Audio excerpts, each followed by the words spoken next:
ಸಚಿವ ಎಚ್.ಡಿ. ರೇವಣ್ಣ ಅವರಿಗೆ ಇವತ್ತು ಬಿಗ್ ರಿಲೀಫ್ ಸಿಗಬಹುದಾ ಅನ್ನೋದು ಪ್ರಶ್ನೆ. ಕಾರಣ ಕಿಡ್ನಾಪ್ ಕೇಸ್ನಲ್ಲಿ ಪರಪ್ಪನ ಅಗ್ರಹಾರ ಜೈಲು ಪಾಲಾಗಿದ್ದಾರೆ ರೇವಣ್ಣ. ಇವತ್ತಾದ್ರೂ ಅವರಿಗೆ ಜಾಮೀನು ಸಿಗುತ್ತಾ ಇಲ್ಲ ಜೈಲೇ ಗತಿಯಾಗುತ್ತಾ? ಇವತ್ತು ರೇವಣ್ಣ ಅವರ ಜಾಮೀನು ಅರ್ಜಿಯ ವಿಚಾರಣೆ ಆಗುತ್ತೆ. ಜನಪ್ರತಿನಿಧಿಗಳ ವಿಶೇಷ ನ್ಯಾಯಾಲಯದಲ್ಲಿ ಅರ್ಜಿ ವಿಚಾರಣೆ ನಡೆಯುತ್ತೆ. ಎಚ್.ಡಿ. ರೇವಣ್ಣ ಅವರಿಗೆ ಬೇಲ ಅಥವಾ ಮತ್ತೆ ಜೈಲ? ರೇವಣ್ಣ ಪರ ಹಿರಿಯ ವಕೀಲ ಸಿ.ವಿ. ನಾಗೇಶ್ ವಾದ ಮಂಡನೆ ಮಾಡಲಿದ್ದಾರೆ. ಎಸ್ಐಟಿ ಪರ ಎಸ್ಪಿಪಿ ಜೈನ್ ಕೊಠಾರಿ ಅಶೋಕ್ ನಾಯ್ಕ್ ವಾದ ಮಂಡನೆ ಮಾಡಲಿದ್ದಾರೆ. ಆಕ್ಷೇಪಣೆ ಸಲ್ಲಿಸ್ಬಿಟ್ರೆ ಎಸ್ಐಟಿ ಅಧಿಕಾರಿಗಳು ಈಗ ಏನಾದರೂ ಸಾಕ್ಷ್ಯಾಧಾರಗಳು ಈ ಪ್ರಕರಣಕ್ಕೆ ಸಂಬಂಧಪಟ್ಟಂತೆ ಸಿಕ್ಕಿದ್ರೆ ಅದನ್ನ ಸಬ್ಮಿಟ್ ಮಾಡ್ತಾರೆ. ಯಾಕೆ ಅವ್ರಿಗೆ ಜಾಮೀನು ಕೊಡಬಾರ್ದು ಆ ವಿಚಾರಗಳನ್ನ ಕೂಡ ಉಲ್ಲೇಖ ಮಾಡ್ತಾರೆ. ಆದ್ರೆ ಬಹುತೇಕ ಸಾಧ್ಯತೆಗಳನ್ನ ಗಮನಿಸಿದ್ರೆ ಇವತ್ತು ಬಿಗ್ ರಿಲೀಫ್ ಸಿಗಬಹುದು ಅನ್ನುವಂತ ನಿರೀಕ್ಷೆಯಲ್ಲೇ ರೇವಣ್ಣ ಅವರು ಇದ್ದಾರೆ ಅಂತ ಹೇಳಲಾಗ್ತಾ ಇದೆ.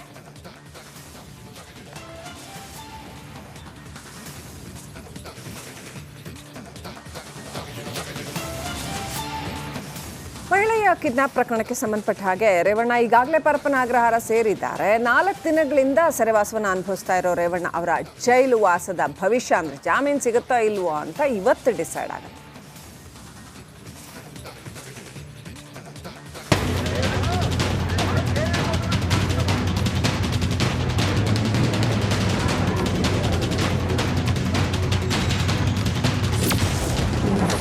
ಪರಪ್ಪನ ಅಗ್ರಹಾರದಲ್ಲಿ ಮಾಜಿ ಸಚಿವರ ವಾಸ.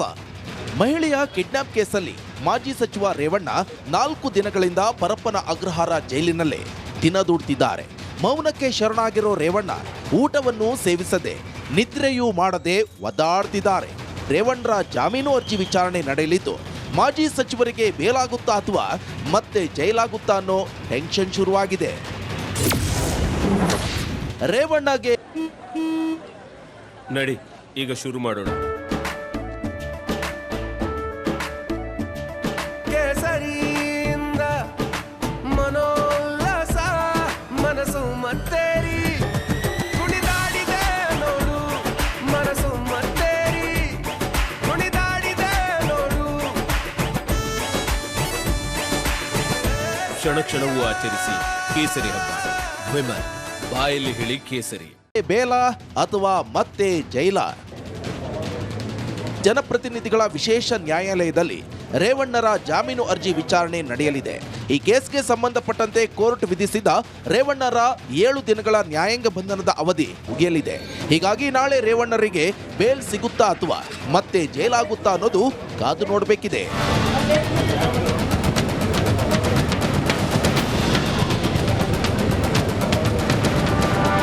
ಇರುಸು ಮುರುಸಿನ ನಡುವೆ ಜೈಲಲ್ಲಿ ದಿನ ದೂಡ್ತಿರುವ ರೇವಣ್ಣ ಜೈಲಿಂದ ಹೊರಬಂದ್ರೆ ಸಾಕು ಅಂತ ಜಪಿಸ್ತಿದ್ದಾರೆ. ಊಟ ತಿಂಡಿ ಕಡೆ ಗಮನ ಕೊಡದೆ ಯಾರೊಂದಿಗೂ ಮಾತನಾಡದೆ ಏಕಾಂಗಿಯಾಗಿದ್ದಾರೆ. ಜಾಮೀನು ಸಿಗುವ ನಿರೀಕ್ಷೆಯಲ್ಲಿ ರಿಲ್ಯಾಕ್ಸ್ ಆಗಿದ್ದು ಮಾತ್ರ ಕಂಡುಬಂತು.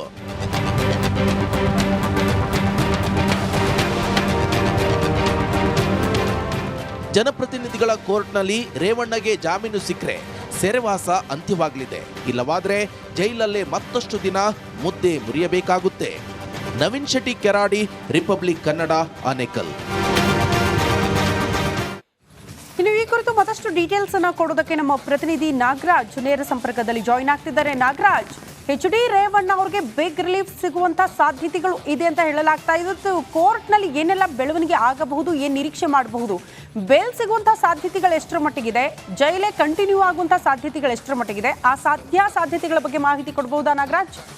ಖಂಡಿತ ಶ್ರುತಿ, ಏನು ಮಾಜಿ ಸಚಿವ ಎಚ್.ಡಿ. ರೇವಣ್ಣ ಜೈಲು ಆಗಿದ್ದಾರೆ. ಇದಕ್ಕೆ ಸಂಬಂಧಿಸಿದಂತೆ ಜಾಮೀನು ಅರ್ಜಿ ವಿಚಾರಣೆ ಜನಪ್ರತಿನಿಧಿಗಳ ವಿಶೇಷ ನ್ಯಾಯಾಲಯದಲ್ಲಿ ಇವತ್ತು ಮುಂದುವರಿಯುವಂಥದ್ದು. ಈಗಾಗಲೇ ಏನು ಎಸ್.ಪಿ.ಪಿ. ಅವರು ಒಂದು ಆಕ್ಷೇಪಣೆಯನ್ನು ಸಲ್ಲಿಕೆ ಮಾಡಿದ್ದಾರೆ. ಕೆಲವೊಂದು ವಿಚಾರಗಳನ್ನು ಆಕ್ಷೇಪಣೆಯಲ್ಲಿ ಉಲ್ಲೇಖ ಮಾಡಿ ಇವರು ಸಾಕ್ಷಿಗಳ ಮೇಲೆ ಪ್ರಭಾವ ಬೀರಬಹುದು ಮತ್ತು ಸಾಕ್ಷಿಗಳನ್ನು ಇವರು ತೀರ್ಚಬಹುದು ಅನ್ನೋಷ್ಟು ಅಂಶಗಳನ್ನು ಒಂದು ಆಕ್ಷೇಪಣೆಯಲ್ಲಿ ಸಲ್ಲಿಕೆ ಮಾಡಿದರು. ಇದರ ಮೇಲೆ ಎಚ್.ಡಿ. ರೇವಣ್ಣ ಪರ ಹಿರಿಯ ವಕೀಲ ಸಿ.ವಿ. ನಾಗೇಶ್ ವಾದವನ್ನು ಮಂಡಿಸಿ ಈ ಒಂದು ಪ್ರಕರಣದಲ್ಲಿ ಏನು ಕಿಡ್ನಾಪ್ 364A ಹಾಕಿದ್ದಾರೆ, ಇದು ಅಕ್ಷರಶಃ ಈ ಒಂದು ಕೇಸ್ನಲ್ಲಿ ಹಾಕ್ಲಿಕ್ಕೆ ಬರಲ್ಲ, ಮತ್ತೆ ಕೆಲವೊಂದು ಗ್ರೌಂಡ್ಸ್ಗಳನ್ನು ಉಲ್ಲೇಖ ಮಾಡಿ ಸುಪ್ರೀಂ ಕೋರ್ಟ್ನ ಕೆಲವೊಂದು ಜಡ್ಜ್ಮೆಂಟ್ಗಳನ್ನು ಉಲ್ಲೇಖ ಮಾಡಿ ಇದರಲ್ಲಿ ರೇವಣ್ಣ ಅವರಿಗೆ ಜಾಮೀನು ನೀಡಬಹುದು ಅನ್ನೋ ಒಂದು ವಾದವನ್ನು ಮುಂದಿಟ್ಟಿದ್ದಾರೆ.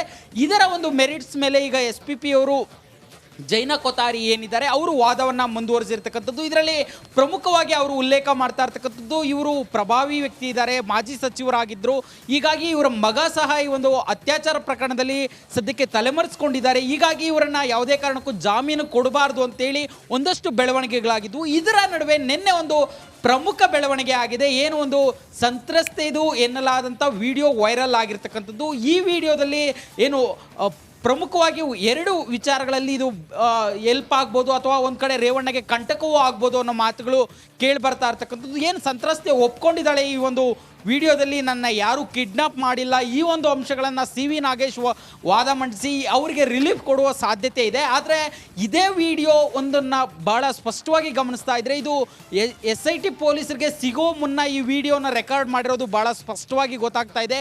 ಈ ಹಿನ್ನೆಲೆಯಲ್ಲಿ ಈ ರೀತಿಯಾಗಿ ಏನು ಈಗಾಗಲೇ ಆಕ್ಷೇಪಣೆಯಲ್ಲಿ ಸಲ್ಲಿಸಿದ್ದಾರೆ, ಇವರು ಸಾಕ್ಷಿಗಳ ಮೇಲೆ ಪ್ರಭಾವವನ್ನು ಬೀರ್ತಾರೆ, ಸಂತ್ರಸ್ತರ ಮೇಲೆ ಪ್ರಭಾವವನ್ನು ಬೀರ್ತಾರೆ ಅಂತೇಳಿ ಇದನ್ನು ಮುಂದಿಟ್ಟು ಜೈನಾ ಕೊಠಾರಿ ಅವರು ಈ ರೀತಿಯಾಗಿ ನೋಡಿ ಪೊಲೀಸರಿಗೆ ಸಿಗೋ ಮುನ್ನ ಈ ರೀತಿಯಾಗಿ ವಿಡಿಯೋಗಳನ್ನು ಮಾಡ್ಕೊಂಡಿದ್ರು ಅಂತೇಳಿ ನ್ಯಾಯಾಲಯದ ಗಮನಕ್ಕೆ ತಂದರೆ ಇದು ಅವರಿಗೆ ಮುಳುವಾಗುವ ಸಾಧ್ಯತೆಯೂ ಇರತಕ್ಕಂಥದ್ದು.